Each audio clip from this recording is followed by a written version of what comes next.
বৰ্তমান মই উপস্থিত আছো দুলীয়াজানৰ দাঁতিকাষৰীয়া বৰকোলা নামৰ এখন গাঁৱত।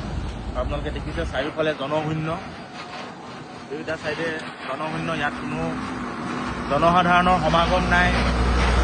এইটো আচলতে মূল পথ, যদি ইয়াত কোনো ধৰণৰ জনসমাগম নহয়। আৰু মই আপোনালোকক দেখুৱাইছো মোৰ ওচৰত আছে এখন গাড়ী।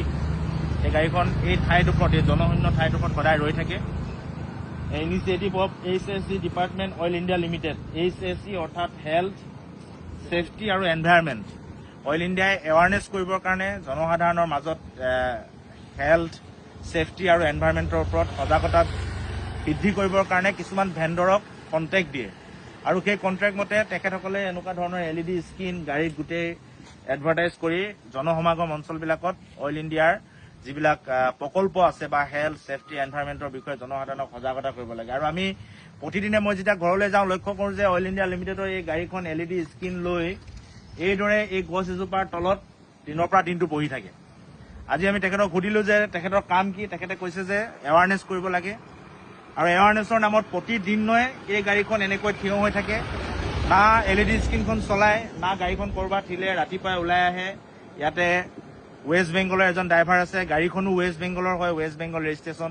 কোনোবা হয়তো পশ্চিমবংগৰ ঠিকাদাৰে এই ঠিকাটো লাভ কৰিছে। আৰু এইদৰে প্ৰতিদিনে ৰাজহুৱা ধন আচলতে অপব্যৱহাৰ কৰিছে। আৰু আমি তেখেতক সুধিছো যে কোনে দিছে, তেতিয়া তেওঁ কৈছে যে অইল ইণ্ডিয়া লিমিটেডৰ হেল্থ, ছেফটি আৰু এনভাইৰনমেণ্ট বিভাগৰ এগৰাকী বিষয়া মানস দত্ত বুলি কৈছে। মানস দত্তই তেখেতক এই ঠাইত সদায় ৰখি থাকিবলৈ পঠায়। এতিয়া মোৰ অইল ইণ্ডিয়া লিমিটেডলৈ প্ৰশ্ন যে ইয়াত এখন LED স্ক্ৰীণ, এখন গাড়ী, ইমান ডাঙৰ এডভাৰটাইজমেণ্ট, দিনটো ইফালৰ পৰা ইফালে ঘূৰি ফুৰা আছে। প্ৰতিদিনাই যদি সমাগম নথকা এটা পথাৰৰ মাজত এই গাড়ীখন ৰখাই ঠাই হয়, তেনেহ'লে সজাগতা কেনেকৈ সৃষ্টি হ'ব? আৰু এই LED স্ক্ৰীণখন যদি নচলায় কোনোদিনে, এই গছজোপাৰ তলত ৱেষ্ট বেংগলৰ পৰা অহা সেই চালকজনে যদি আৰাম কৰিবৰ কাৰণে অইল ইণ্ডিয়াই লাখ লাখ টকা ব্যয় কৰিছে, তেনেহ'লে ইয়াৰ ৰাজহুৱা ধন অপব্যৱহাৰ হৈছে। গতিকে এই মানস দত্ত নামৰ যিগৰাকী বিষয়াই এই বিভাগটো চলাই আছে বা এই গাড়ীসমূহ ইয়ালৈ পঠিয়াই, তেখেতক বিহিত ব্যৱস্থা ল'বৰ কাৰণে অনুৰোধ জনালো। কাৰণ ৰাজহুৱা ধন এইদৰে আচলতে অপব্যৱহাৰ কৰাৰ অধিকাৰ কাৰো নাই। ইয়াত প্ৰতিদিনে পাৰ হৈ যোৱা মানুহ আছে, মানুহসকলক যদি সোধে আপুনি গম পাব। এই গাড়ীখন সদায় ৰৈ থাকেনে? সদায় আগতে যাওঁতেও মই কালিও দেখিছো, হৈ গ'ল 4-5 দিন এই ঠাইতে ৰৈ থাকে। LED নচলে। গতিকে প্ৰায় এমাহ মানৰ পৰা ৰাইজে কৈছে যে গাড়ীখন ইয়াতে ৰৈ থাকে, এনেকৈ বন্ধ কৰে।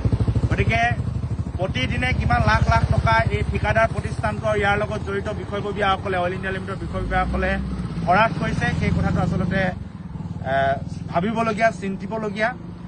গতিকে এই ক্ষেত্ৰত অইল ইণ্ডিয়া লিমিটেড, ডিব্ৰুগড় জিলা প্ৰশাসন, দুলীয়াজানৰ সমজিলা আয়ুক্ত সকলোকে মই নজৰ দিবৰ কাৰণে আহ্বান জনাইছো। কাৰণ ৰাজহুৱা ধন অপব্যৱহাৰ কৰাটো কাৰো কাম্য নহয় আৰু অপব্যৱহাৰ হ'ব নালাগে।